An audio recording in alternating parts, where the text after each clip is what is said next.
Hi, this is Nehal Kazim, and this is the Ad Tips for Ad Pros podcast, where we teach entrepreneurs and marketers how to grow their businesses with direct response advertising. And today we have David Schloss. How's it going, David? Appreciate it, man. Everything's going fantastic. Awesome, man. Good to have you on the podcast.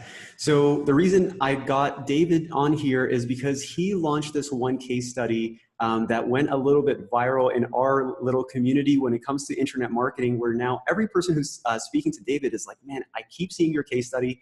Let's jump on the phone and talk. And so everyone was talking about it. I'm like, man, I got to share this with my audience as well. So the case study is essentially how to go from someone that is really good at what you do, if you have an expertise or have some sort of skill, and now you actually want to create a business, an education business, to teach other people on how to get the same result that you're very good at getting. So what David's going to share today on is pretty much how to go from scratch in a education business and build that up strictly and primarily from paid advertising to up to $3 million in 12 short months. So that is very impressive, not just because of the speed of building it up to $3 million, but he didn't spend $3 million to get there. So he's going to break down essentially what happened with that business and what were the steps that they took from an advertising standpoint, but also from a follow-up standpoint, product, offer development, strategy, all of that, and then how you can implement that in your own business, especially if you're doing Facebook advertising and you're doing it to information and education businesses. So I appreciate you sharing this today, man. Yeah, not a problem. I'm looking forward to breaking it down, making it easy. Love it. Let's do it. So the main thing, I guess, from a starting point, if you can give context to where the client was before you guys got started and how the relationship initially got started when it comes to deciding on doing Facebook ads and what was like step number one, essentially. Sure. So this client first heard about me through a friend of his, and he was trying to find a way to take all his knowledge that he had from his physical product business, where he was already doing multiple seven figures. And, he knew his stuff. He knew that everything he was doing was maybe not revolutionary, but easy, right? The way that he set it up is, it's self-fulfilling. He doesn't have to worry about it too often. And it does multiple seven figures. You can't complain, right? But he knew that there was a way that he could share this information. Now, his main issue in the beginning was that he saw all these other people doing it too. They have their Shopify course, their Amazon course, their Etsy course, any variation of that. And he at first was very defensive on, should I even put out this information? Right. So my entire job in the beginning was convincing him as to why. Okay. Like, why do you need to put this out there? Where's your area of genius, right? And most people, even myself, have had that blockage where we don't feel we're good enough to sell our information. Right. I'm a practitioner. I'm a technician. I've done Facebook ads for 9 years now, and I don't even have a popular course out there. Yet there's a guy that may have come out a year ago who's done $1 million, and I'm like, what the heck is going on here? Right. And he hit the exact same thing. So what I saw was myself going, oh, I don't know if I could sell this thing. And so I used him more of at first it was an experiment, but then it became more of like, oh my God, there's something here. Interesting. And I know that there's plenty of people out there, I'm sure, including maybe even yourself, who felt that and have said, I don't know if I should sell anything that I know.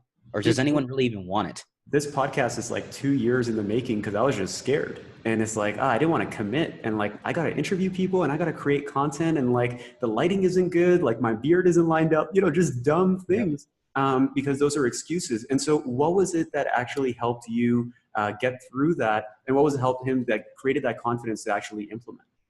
So what I did, I took it into my own power and I basically bought into 6 of the most popular e-commerce courses at the time. Okay. Amazon, Shopify, all sorts of different variations. I even looked into the software and things of that nature. And I said, look, this is what's being produced into this world. And each of these courses have done multiple 6, if not multiple 7 figures. And I said, let me break it down as to what they're talking about. So I went through everything. I made a list of like, what's the strong points? How many videos were inside of each course? Was this a continuity-based membership or was this a one-time gig? If there was software, was it just audience research or was it more to that? Right? So I broke all these different things down and I said, this is your course. If the average course is 20 videos and a research tool, you just need to have 20 videos and a research tool. But that means you're then everyone else. You're just like them. So Right. what do we have to do to be different? And, I'd break down everything from here's how the branding looks. Does it look like something that was built on Fiverr, or was it something that looked like they spent 10 grand to build out? Right. All these different components, making it easy for him to see that he could do this too. Because what we found out was the average amount of content created was around 30 videos. Okay. But there's an outlier there because one course had about 70 videos and another one had about 15. Right. So we're seeing where this, some people over deliver, some people might under deliver, or we might find that those 15 videos were so content rich, maybe like an hour a piece, that it was overwhelming. Right. Right. And so I was the one that was doing all the dissecting for him, so he wouldn't have to stress out about it. And I part of also saw the opportunity. For sure. And part of that process, what you don't see just from a person who's outside, is how many of those people are actually completing the course or even going through half of it. Because just because you have like, a lot of videos doesn't mean that that person is actually consuming. Are you even structuring that content in a way that they're going to consume it? Or the purpose of the whole course is to actually get them the result. So that's very fascinating on like what you were looking for from like a Facebook ads and like strategic standpoint. Like what were you looking for that you could take away, like elements to bring into this gentleman's offer? Yeah. So what I was looking for was what course or what variation of these courses brought in the most value, right? So for example, if one course only had 300 customers and yet they did the most revenue, I was looking at where did they add different items down the chain of command or the purchase of different items where their order value would increase, right? So I saw the one that was selling software had the least amount of total customers, but the most revenue generated. Wow. I was going, okay, this is interesting. And if anyone's wondering how I figured this out, it's very easy. I ask. I ask because we're very connected in this space. More often than not, these product creators are also our friends. And everyone in the IM space, and I'm generalizing here, but we know it, loves to talk about how much they did in a certain product, right? That's why I put out a case study. Right. And so, it's very easy to go to someone and be like, can you just give me an idea of how much you did? Now, whether or not they fudge the numbers or not is solely based on responsibility and honesty. But let's say all of them were being truthful. Well, each one of these people would at least give me a broad enough number for me to generalize and go, okay, that's good to know. That makes sense. Right. This one that had software did about $2.5 million in a little over a year. Gotcha. And I'm going, was there a launch? Was there affiliates? Did you do cold traffic? And I'm asking all these questions as if they're my client. Right. But because they're happy to answer them for me, because I've done nothing but give them value and built a friendship first, they were willing to share. And the common thread was, if you add software, your average order value increases dramatically. And it doesn't have to be introduced in the beginning. It could be introduced later. If you have a coaching offer, your order value increases even faster. For sure. You go from $1,000 product to selling something that's $5K or $10K or whatever it may be, but that's limited to time. Right. So these are different elements I figured out just by having conversations. So I created the plan where we would incorporate all of the components that led to a higher value at the cart. In the beginning, get your course. Maybe down the road, we'll incorporate a software. And then further down the line, when everything's all automated, you can incorporate coaching. So it's a ladder of command. So someone who's like going through this process and listening to this, they're like, listen, David, I'm not as cool as you. I don't have friends in all places. What do I do if I'm in this situation where I want to know what my competitors are doing, or people just in my industry, even if they're complementary products, I haven't done that yet. So what would you tell them to do so they can get that intel to make decisions? So going back further than just having those relationships, right? You can go into marketplaces like JVZoo, JVShare, ClickBank. JVZoo practically gives you the exact amount of revenue, items sold, and all that good stuff, So you can start there and go, okay, these are all launch-based products, right? So if I ever decided to go launch, this is what I'm working with, right? And usually all those marketplaces are primarily launch-based. ClickBank, on the other hand, does have more longer-term affiliates, but they don't give you exact revenue. They just tell you how popular something is. Right. So from there, you can do your research on popularity of a topic or specific keywords and things of that nature. So they all work together. But let's use JVZoo as an example. I can go in that marketplace, type in the word Amazon, and probably find 50 products launched in the last 3 months. Let's be honest. Mm-hmm. But 10 or 15 of them might have sold the most.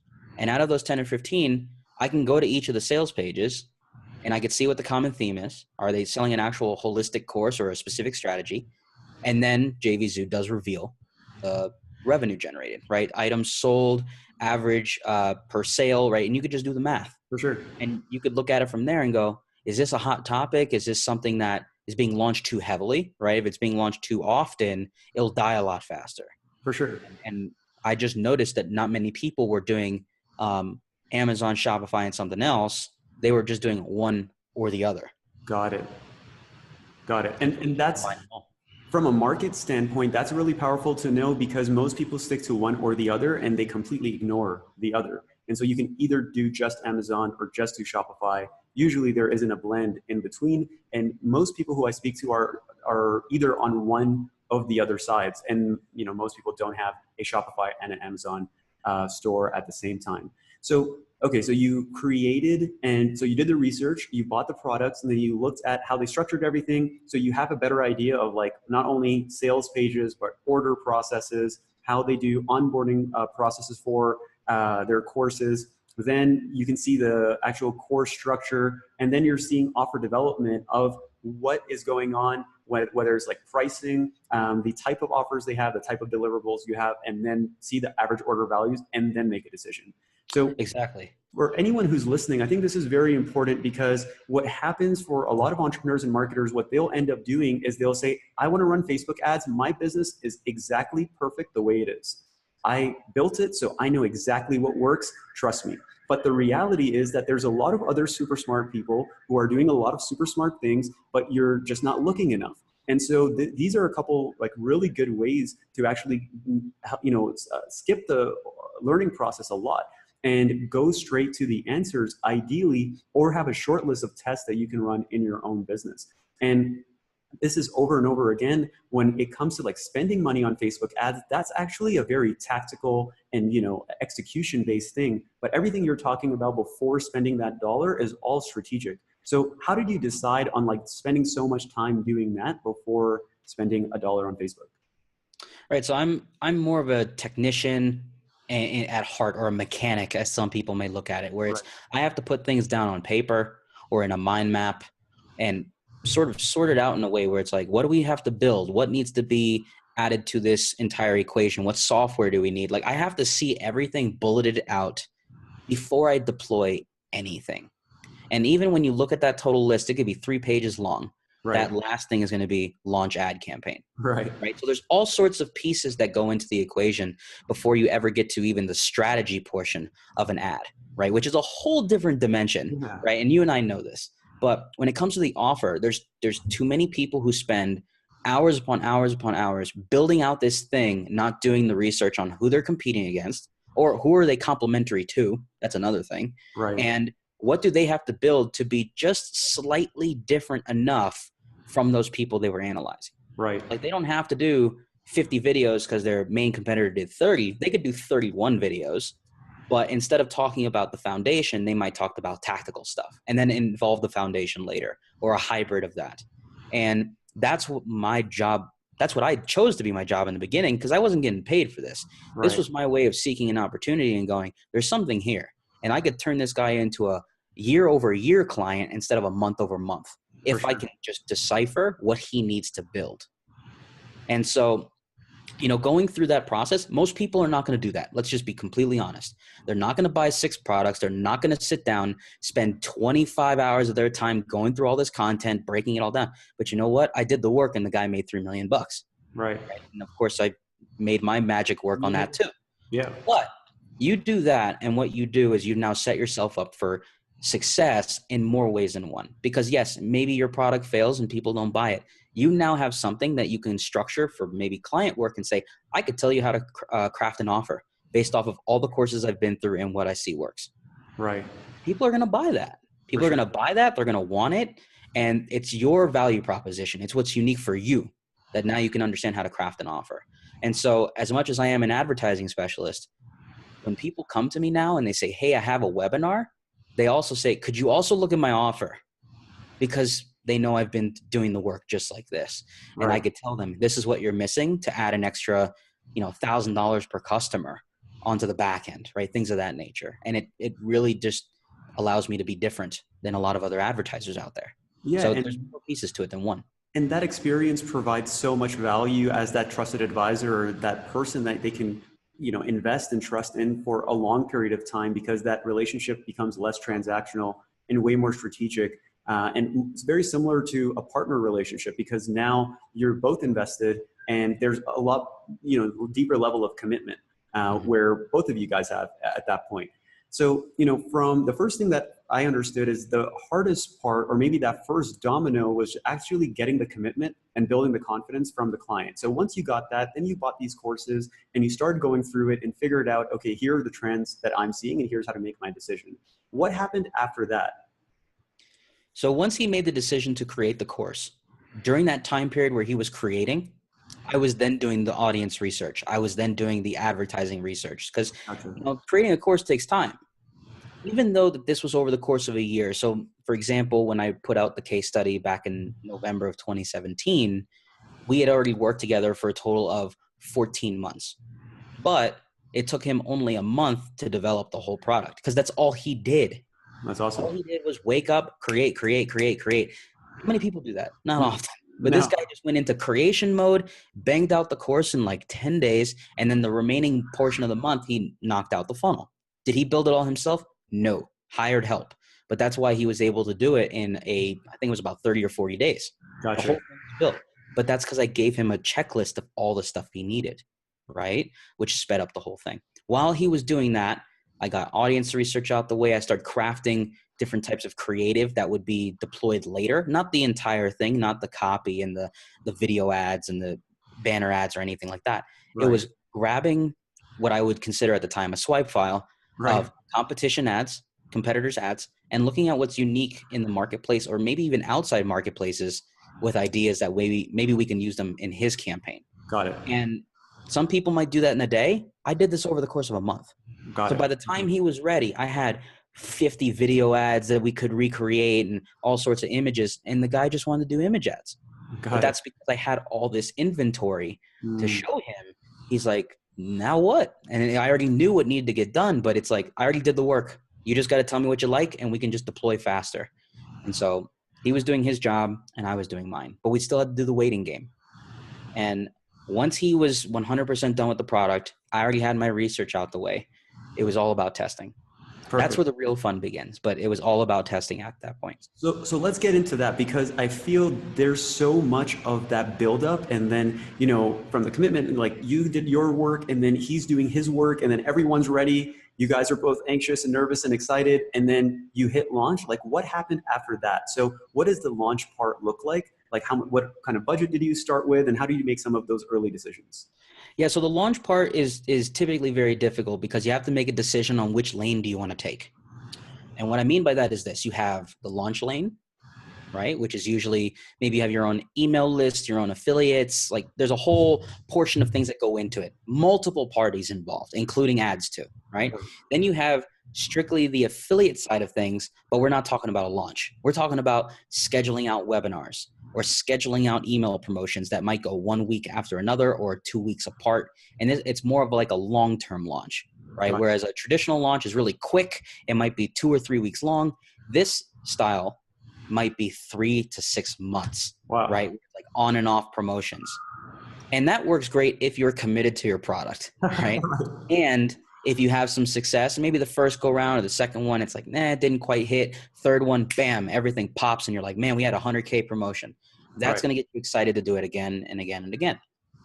Then the middle lane, as I'll call it, is the hybrid. It's like we could do a little bit of launch, a little bit of affiliate stuff, and then just go all in with ads. But he decided, I'm going to create a different lane and just go straight up with ads. I'm not even going to talk to people. I don't want to talk to people. Okay. Go do your thing. Very difficult to find that person who doesn't even want to test with like a warm list, or maybe someone who's trusting of me and my, and my recommendations of like, hey, we should do an affiliate webinar and just test it out. No, ads. Straight. Just go straight. Awesome. When you have someone like that, you have commitment for the long term, because they know they have to spend money. Right. They know they have to spend money. So we started out with a $10,000 budget. Was this over the course of a month? 3 months? It was 1 month. I have 1 month to get this dialed in. Now, some people are probably No thinking, I only have pressure. 1,000, I only have 5,000. Right. You could start with 1,000. You could start with 5,000. Will it take longer? Absolutely. That's why I would suggest you get an affiliate webinar or you test it out with someone who trusts you and things of that nature. And if you don't have those people, you need to contact someone like Nehal or myself and be like, how do I work something out with you where I can get someone to give me a chance? Right. Right? Usually what is needed is just one chance. And just that stage of that business, it sounds like he just has a higher risk tolerance. So he's ready to spend more money because that feels right for him, because not implementing and not getting results fast enough, that's actually has a huge opportunity cost or a cost in other ways where he's not investing all that other time in creating other parts of his business or back-end monetization strategy or a slew of other things that he could be doing. So instead he shut down for a month and he said, I'm going to get this done. Or at least significantly didn't do other aspects of his business. So he committed to 10,000. And he was willing to make the risk and put the risk into action because he knew off every piece of research I had given to him, everything I dialed in and was like, this is what we need to do. Right. I gave him a forecast of profit potential. Got it.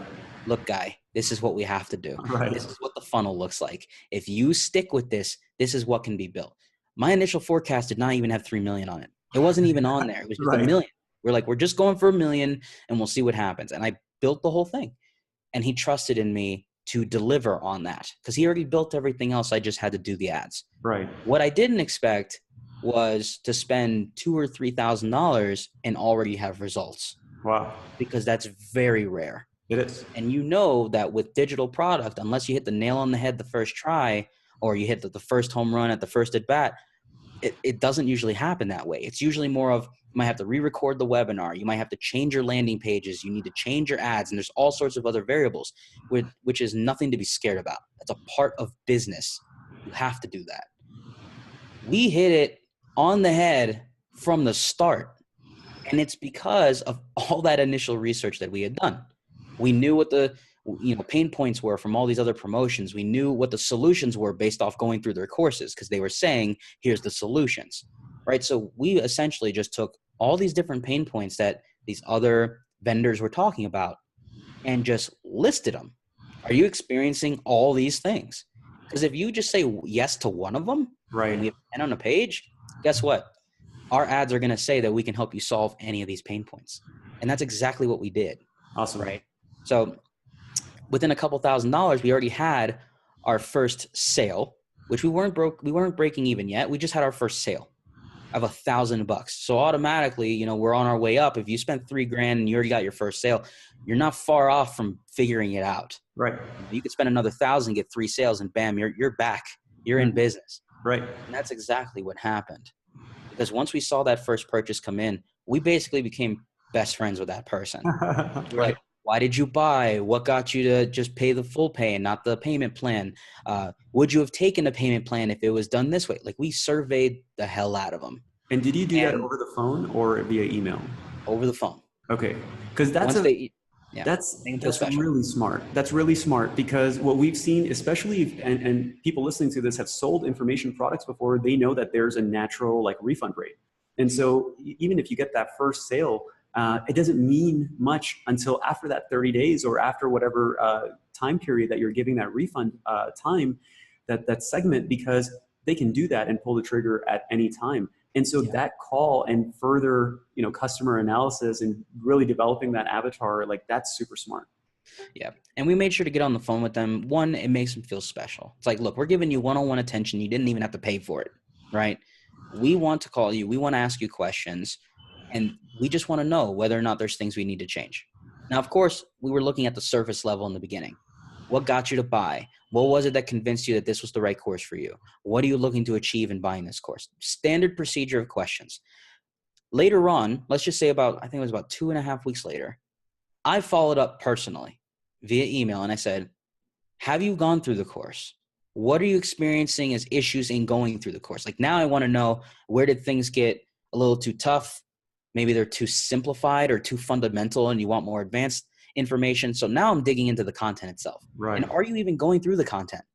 Because I don't want to create a giant client base or customer base of people who never go through the content, because that's a recipe for disaster. For sure. And so I personally emailed that person, same individual, customer number one, asked them all sorts of questions. Thank God they went through the content, because their goal was to create a new business. And it was, once again, the beginning of the year. So they were all gung-ho about 2017 is going to be different. And they were going through everything. And what I gathered from that email exchange was that in going through this content, it was a little too drawn out, meaning that it wasn't too short, it wasn't too long, it was like right in the middle, but there was a lot of things to set up. Gotcha. Okay. In going back to my client, I'm like, how do we make this process easier? Is there a way that we can go from 10 videos of setup to 5? And because long-term, this is going to be useful. It's going to be a quicker result. And that's what people want when they buy a course, is they want an instant result within the first week to month that they have access to the course. Right. And so you start spending a little bit of money. So you're at like 2,000, 3,000, you got your first customer, and then now you start doing like these assessments or just these analysis and these calls. What happened after that? Because a total of like $400,000 in ad spend is a significant amount for someone who's never spent that much money. And so what helped you guys like go from there? And what were like the big milestones that got you there? So yeah, he wasn't scared to spend, but it was more along the lines of he'd never seen accounts spend that much before. Okay. Now, the great thing is that I had seen accounts like that. And so he trusted in me. How could we take this account from only spending $3,000 or $4,000 in a couple weeks to spending that maybe in a couple days or even per day? Nice. And I had to educate him on that process, because Facebook does not like it when you go from spending $100 to $200 a day and all of a sudden you're spending $4,000. They start monitoring you like you did something wrong. Right. It's like, hey, what are you spamming? It's like, I'm not spamming anything. And you get looked at with a microscope. I was essentially building out, just like I had done with his offer, just like how I'd showed him how to build it out and put everything together. I also built out the forecast of spend. Because once we had consistent results, for every 1,000 we spend, how many customers do we get? If we spend 1,000 and we get 1 customer, we sort of break even. So the goal is to get at least 2, right? And we just kept doing that incrementally. And it went from spending 1,000 a week to spending 1,000 every 3-4 days. And then it went from that to spending $1,000 every 2 days to spending $1,000 every day, right? So over time, if that data held true from what we saw for every $1,000, he just kept telling me, go ahead and increase it. Go ahead and increase it. It got to a point where we started averaging about 5 sales per $1,000 spent. Whoa. This was before we had upsells and software and all sorts of extra bonuses on top that would increase the order value. This was just to get his core training. Got it. And once he saw that, it was game on. What was the average order value at that point when you were getting because you're spending $1,000 to get 5, what was that average order at that point? Right. So it was just a $997 course. $997. Okay. And we didn't have payment options yet. We were just testing out who can we get, complete buyers, as he liked to call them. Right. And what else do we have to include as bonuses into the stack to get them to buy and all sorts of things. Once we got to the point of having, 5 buyers per 1,000, right? You're basically looking at, $1,000 per buyer, right? Yeah. And we're going, is this accurate? Cause it kind of freaked us out in the beginning. It didn't make any sense. It's like, we're getting a purchase for every $200 we spend. This is starting to get a little crazy. Yeah, it's phenomenal. And then he started getting very creative. All right, David, remember that sheet you put together with all the offers that your other, competitors and friends are creating? What else do I need to create to make that average order value $1,500? So $2,000. This is really valuable, because when people start seeing success, you understand what type of entrepreneur they are. And I'm sure you've seen this over and over as you've been scaling campaigns. It's like, okay, I can spend $1 and I can make 2.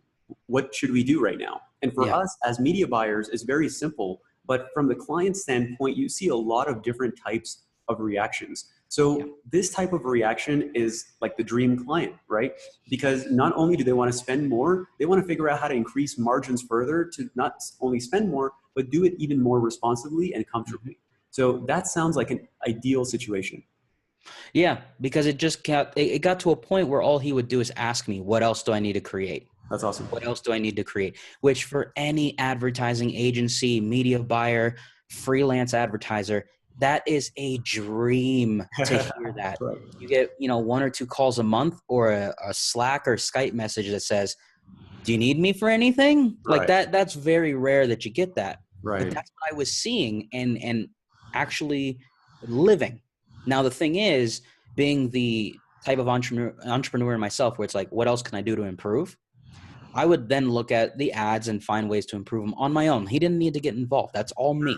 Sure. But at the same time, I would go to him and say, so-and-so just launched a software. You might want to look into this. Right. So-and-so just did a coaching program. I have a buddy who joined. It's 5K. People are joining left and right. You might want to look into this. And then he became that individual that started doing all that background research and Nice. digging in and seeing what everyone else is doing, which now you have team effort. Right. And when you're both on that same page and one's doing all the creation and the other one's doing the marketing, it becomes very effortless, especially when you understand your metrics. Right.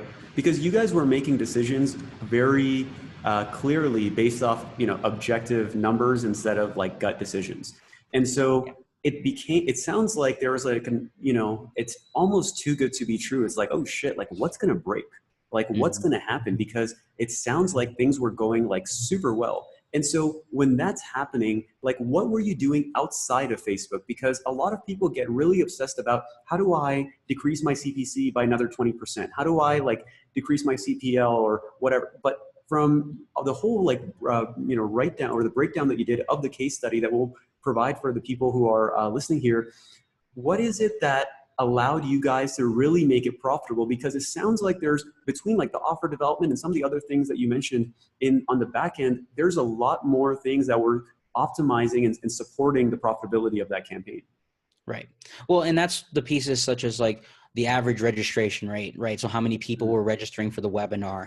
How much were we spending per day? And how much was the acquisition cost of that registration or that attendee or that replay viewer, right? So those are all additional metrics that came after we start spending more and more money, right? In the beginning, you don't know that. You got to throw money at a page and see if someone registers and take them down that funnel. Right. And so, a lot of what comes in between is more on the media buyers side of things, right? Where it's, I'm creating 3 variations of an ad. I decide to go all image creative here. I'm going to launch 20 ad sets at $20 a piece, which means about $400 a day. You see how now like the advertising mind kicks in. For sure. Right? Oh, we have 20 audiences, 3 ads a piece. I got to optimize the individual ads within the audiences. Where is scale? Where is there no scale? Like those are all minute tasks with big results because it takes time to do all that. I could have launched 500 ad sets in a day and pissed off Facebook, but I didn't. I had a plan.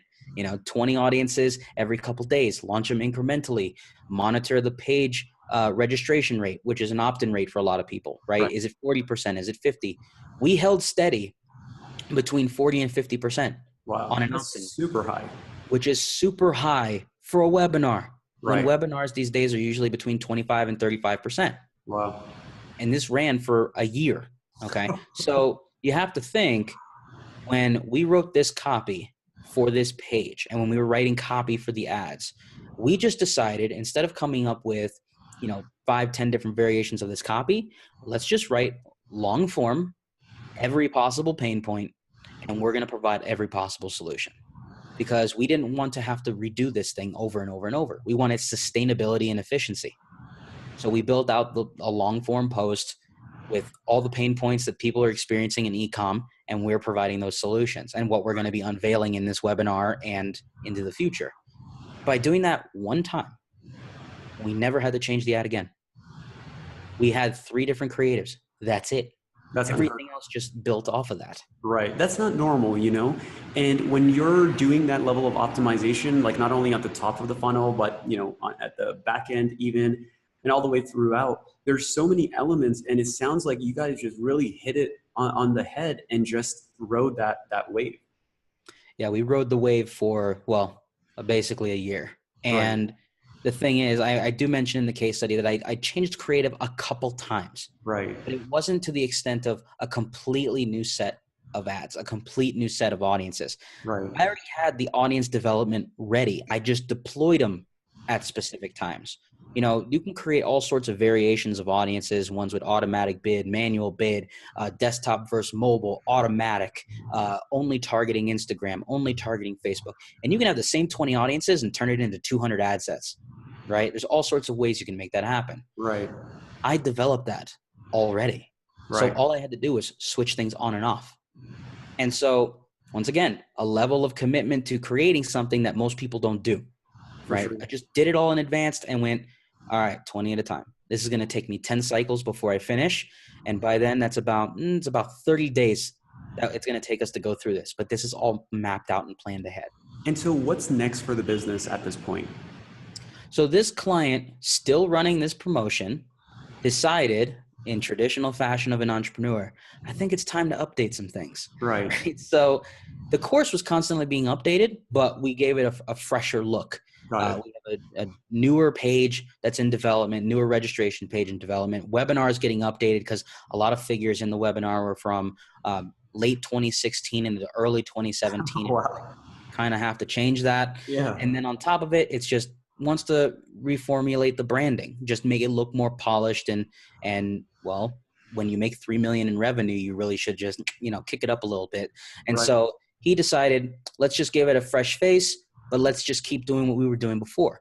The difference is, instead of trying to spend $3,000 a day, which at one point was his goal, Right. I'm just looking for quality. I just want quality people who are going to do the work, because what we focused on, and one thing I didn't touch on in this case study, was in that second set of 6 months, let's just call it the second half of this promotion, all he focused on was getting his students to actually do the work, because it would lower his rate of refunds. For sure. And on top of that, the more results people get, the more they talk. Right. For sure.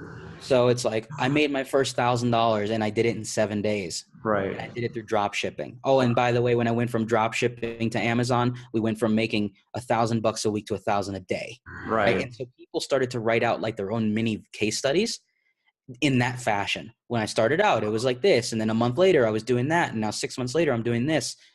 We couldn't have asked for a better setup, because people just start doing that naturally. That's beautiful. So he developed this massive library of just results. So now we promote in the same way, but when we do like a retargeting ad or anything like that, it's like, hear from John and Susie who have a family of 6 and have 2 full-time jobs and are making more in their business than they are in their jobs. And they didn't leave their jobs because they love it. Like things like that most people never put the time into is what exactly he's been doing. So if someone is in that position right now where either they're really intelligent and they have so much skills and experience in an industry or, a type of, expertise, what would your advice be to help craft their business really when it comes to their offer and the Facebook ads if they're in that situation right now? Right. So I'll say this first. If you have the thought or even a remote idea of what you want to create and you've been itching at doing it, if you are at that point of just going, I have to do this, that is when you need to start, right? Because there's a lot of people who say, I have to do this, and then they wait 6 months and they're not passionate anymore, right? So the moment you have just an inkling of idea of what you want to create, start mapping out or outlining exactly what it is that just put it down on paper. So I like to call this a brain dump. It's take all the stuff from your head and just put it on paper, right? It's not the final outline. It's just what's there. You want to just get everything out because you're assuming that that's what people want, right? You're just assuming. Right. Get everything down on paper, and then you go back and do what I did, which is you can either buy some courses and go through your competitor's stuff and see what they did. Or if you want to go through like Udemy, where they have all these different outlines of what people are putting in their courses, just reverse engineer what other people's outlines are like and incorporate it with your own stuff and write out those headlines or the topics as if they were headlines. Right. So instead of saying Facebook ad fundamentals, which is how you and I would typically think, we also know the reverse of that is the 10 things you need to incorporate in your ads before ever launching an ad into the marketplace. And then in parentheses, this will save you 300% on your money. Oh, holy shit. Oh, my bad. Holy crap. I need to do this. But the point is like that gets you amped up. It also gets people to go through the content, right? So you start writing out your topics as if they are headlines. Right. Because now you could start thinking like a marketer. And when you're creating this content, you're also looking at how can I get people intrigued into wanting to go through this stuff, right? That's level one for me. It's just getting it down to where you're still passionate and it's on paper, you see it, and you're still excited to create. If you're not excited when you map this out and you realize you got 50 videos to create, don't even do it, because you're going to half-ass the whole thing. For sure. Everything's on paper. This is where I would go. This is one of two ways. You either go and talk to someone who's done this before that you personally know, right? That could shortcut you by a mile, right? It can give you a lot of leeway, but also a lot of clarity on what needs to get done next, which is usually going to be creating your offer, creating your funnel, and all these other things, which most people start to panic about because it's a lot of things you got to create. Or if you already have an idea, like I know I need to build a funnel, I know I need a webinar, I know I need all these pieces, it's where could I outsource different pieces of this equation so that I could focus on what I'm good at? Like, I know I can create PowerPoint slides. I know I can create a webinar. I hate building funnels. Right. So I'm going to go hire someone to build a funnel. And so that's the next piece that I find most people get stuck. And that's where you should put some attention. It's where can I outsource different components of this entire process? And it speeds up the whole thing. And depending on where people are, like the next step of that would be if you're already at a break-even campaign, or where, you know, the weakness might be like the actual advertising part, or you need someone with experience. I think it does make sense to bring in an expert, because if everything else is already set up, the only thing you're missing at that point is just the traffic. So if someone is like looking, or in that same situation where they have an information product or they have a coaching offer, like what's the best way to get a hold of you and start that conversation? Sure. So if you want to get a hold of me, whether it's for ad management, consulting, mentorship, you can reach me two places. You can email me direct, david@convertroi.com. Right? I see everything. You don't have to worry about going through 20 filters. I see it. Awesome. Or you just go straight to my Facebook page, facebook.com/SCHLOSSY. Okay. Goes right to my profile and you send me a message. I check my other inbox. I see it all. Right. So if you ever have this belief where it's like, I'm stuck, I don't know where to go, I don't know if I can create this, is it even worth it? Let me know and I'll take a look. Will I take a look at your entire course? No, but at least give me an idea of what it is you're promoting, because I see tons of stuff. I see tons of offers every day. I run all sorts of accounts. And so I might have something already that could speed up the process for you, or maybe gives you an upper edge over someone else that you're competing against that maybe I know personally. Right. That's how you can reach me and I can give you some help. And so the reason I brought David on here is because like he really knows his stuff, and he's not like a fly-by-night Facebook advertiser, didn't just pick up a course and read it, you know, and is talking about this stuff. He's actually doing it. And what we'll do is, for anyone who's listening, if they can go to adtipsforadpros.com, we'll make sure to get the full case study so they can see it and they can see like the full details that you have there that we didn't get a chance to go through on this podcast. So appreciate you taking the time, David, and all the best, man. Looking forward to hearing what the next step of the business is. My pleasure, man. Thanks again.